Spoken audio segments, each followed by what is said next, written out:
dans le déluge. Vous voyez, donc, c'est vrai que les gens m'ont dit, mais docteur Ben, mais nous sommes désolés. Mais oui, soyez-le, puisque Dieu lui-même a regretté même le pourquoi. Parce qu'il ne s'était pas très bien préparé sur ça. La preuve même avec Adam et Ève. Lorsqu'il les envoie, il regrette à la fin. Donc, bon, ça c'est dans les livres bien sûr. Mais un maître ne peut pas envoyer un esprit si la juridiction spirituelle sur cet esprit n'est pas à sa hauteur. Il doit lui-même être en mesure de contrôler. C'est ainsi que les délivrances s'échouent. Non, je vais prier à plusieurs fois, rien ne marche, je fais ceci, rien ne tient. Ça fait plus de 20 ans que je suis sur un même endroit, rien n'avance.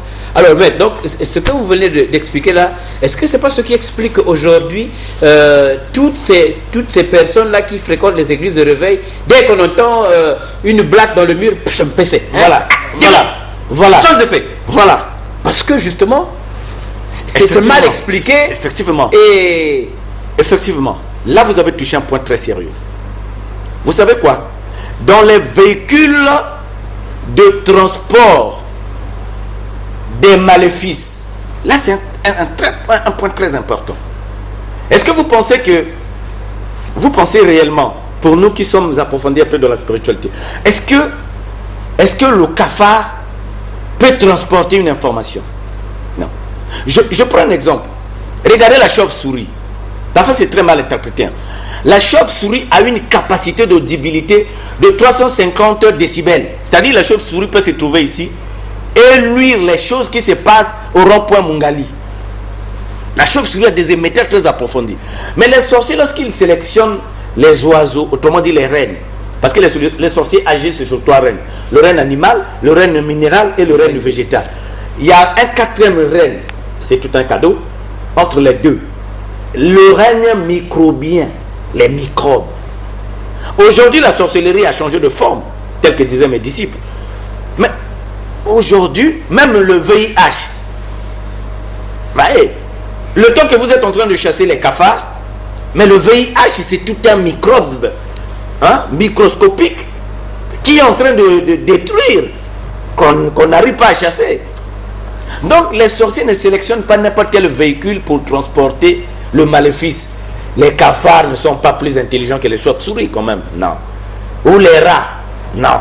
Non, les araignées. Les araignées, ils sélectionnent le règne animal poussé, avec des attributs très poussés. Vous prenez par exemple dans le cadre de ceux qui vivent les milieux aquatiques. Le voilé par exemple. Il y a un poisson qu'on appelle le voilé. C'est le plus rapide. Il faut tenir compte de ses avantages. Ce n'est pas pour rien. Les Africains connaissaient ça. Nos grands-parents, ils ne pouvaient pas faire un fétiche sans pourtant réunir soit les os de l'éléphant, les os du lion. On cherche l'excellence dans l'animal auquel le sorcier va travailler. Mais le cafard, c'est des cas rares de voir même les sorciers utilisés dans leur... Bon, prenez les féticheurs. C'est des cas rares de trouver, on établit un fétiche avec les cafards à l'intérieur. Mais vous pouvez trouver les yeux de l'hibou à l'intérieur, les yeux du tigre à l'intérieur. Vous voyez? Les yeux des animaux ou des oiseaux qui ont la capacité de visibilité extrême, même dans l'obscurité, de percer le noir. Donc le phénomène des cafards aujourd'hui, on vous dit le démon, mais pourquoi? Parce que les pasteurs eux-mêmes n'ont pas les informations ou l'érudition approfondie en matière des démons et de la sorcellerie. Preuve en est que même sur les fétiches, c'est très mal orienté. Les démons que nous assistons aujourd'hui, ce sont les démons sensationnels.